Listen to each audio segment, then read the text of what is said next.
Hi, இன்றைக்கி Sunday lunch fish gravy தான். அதுக்காக சீலா மீன் வாங்கிட்டு வந்திருந்தேன். கல்லுப்பும் மஞ்சத்தூளும் போட்டு 2 to 3 டைம்ஸ் வாஷ் பண்ணுறதுக்காக எடுத்து வச்சிட்ருக்கேன். வாஷ் பண்ணதுக்கப்புறமா எதெல்லாம் ஃப்ரை பண்ண போகிறோமோ அதை தனியாக எடுத்து வச்சுருக்கேன். கிரேவிக்காக சும்மா 2-3 பீசஸ் தலை வால் மட்டும் தனியாக எடுத்து வச்சுருக்கேன். ஃபிஷ் ஃப்ரைக்கு வீட்டில் இருக்க மசாலா சேர்த்தாலே டேஸ்டியாக இருக்கும். நான் எப்போவுமே குழம்பு மிளகாத்தூள் ஒரு 2 ஸ்பூன் சேர்த்துப்பேன். கிரேவிக்குமே இதே குழம்பு மிளகாத்தூள் தான் யூஸ் பண்ணுவேன். இதுக்கப்புறம் கொஞ்சோண்டு மஞ்சத்தூள், மிளகாத்தூள், லைட்டாக உப்பு போட்டுக்கிட்டு எக்ஸ்ட்ராவாக நான் கொஞ்சம் கரம் மசாலா ஆட் பண்ணுவேன். எல்லாத்துலேயுமே நான் கரம் மசாலா கொஞ்சம் ஆட் பண்ணுவேன். சில சமயம் பெப்பர் போடுவேன். இந்த தடவை நான் ட்ரை மசாலாவே அப்படியே ஃபிஷ்ஷில் கோட்டிங் பண்ணி வச்சிடலான் இருக்கேன்.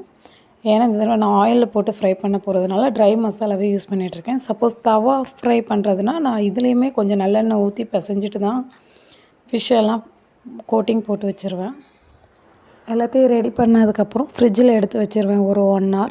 1 hour முடிஞ்சதுக்கப்புறம் எல்லா சமையலும் முடிச்சுட்டு ஃபைனலாக இதை ஃப்ரை பண்ணுறதுக்காக எடுத்துகிட்டு வந்துடுவேன். ஆயில் சூடானதுக்கப்புறம் 2 போட்டு ஃப்ரை பண்ணி எடுத்துட்டோம்னா சாப்பிட்றதுக்கு கரெக்டாக இருக்கும், சூடாகவும் இருக்கும். ஸோ ஃபிஷ் ஃப்ரை ரெடி ஆனதுக்கப்புறம் அது எல்லாத்தையும் ஒரே பாத்திரத்தில் எடுத்து வச்சுட்டேன்.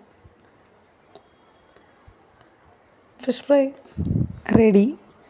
கிரேவிக்கு வெந்தயம் சோம்பு போட்டு நல்லா தாளிச்சிட்டு கறி லீவ்ஸும் பூண்டு ஒரு 5-6 பல் நல்லா இடித்து சேர்த்துக்கிறேன்.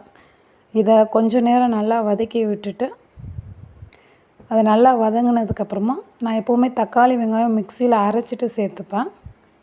இதில் கொஞ்சோண்டு குழம்பு மிளகாத்தூள் சேர்த்துக்கிறேன். சேர்த்துட்டு எல்லாத்தையும் சேர்த்து கொஞ்சம் நேரம் வதக்கி விடணும். ஒரு 5 minutes வதக்கி விட்டால் போதும். அது நல்லா திக்காயிரும். தண்ணி ஊற்றாமல் வதக்குனா நல்லா டேஸ்டியாக இருக்கும். கொஞ்சமாக உப்பு சேர்த்துக்கிறேன். உப்பு சேர்த்துட்டு நல்லா மிக்ஸ் பண்ணி விட்டதுக்கப்புறம் ஒரு 5 minutes வதக்கி விட்டுருக்குறேன். நல்லா சுருண்டதுக்கப்புறம் புளி தண்ணி நல்லா கரைச்சி வச்சுட்டு புளியெல்லாம் வடிகட்டி எடுத்துட்டேன். அந்த தண்ணியை மட்டும் இப்போ சேர்த்துக்க போகிறேன். புளி தண்ணி சேர்த்துக்கிட்டு எக்ஸ்ட்ரா நமக்கு எவ்வளோ தண்ணி வேணுமோ ஒரு 2 to 3 டம்ளர்ஸ் ஊற்றி நல்லா கொதிக்க விடணும். ஹை ஃப்ளேமில் வச்சு ஒரு 15 minutesக்கு கொதிக்க விட்டால் கிரேவி பதத்துக்கு நல்லா திக்காக வந்துடும். ஸோ நான் இப்போ எல்லாத்தையும் மிக்ஸ் பண்ணதுக்கப்புறம் தேவையான அளவு தண்ணியெல்லாம் ஊற்றிக்கிறேன். ஊற்றிட்டு கொஞ்சம் நேரம் ஹை ஃப்ளேமில் விட்டுட்டு 15 minutes கழித்து பார்த்தா நல்லா திக்காயிரும்.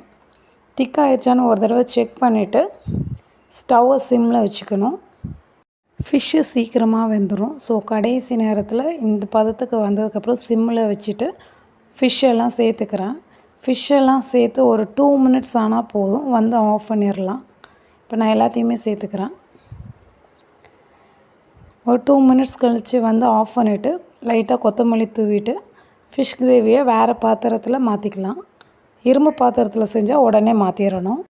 இப்போ எங்களோட சண்டே லஞ்ச் ரெடி. நாங்கள் சாப்பிட்டுட்டு மதியானம் ஒரு நல்ல தூக்கம் போட்டு சண்டே என்ஜாய் பண்ண போகிறோம். பாய்.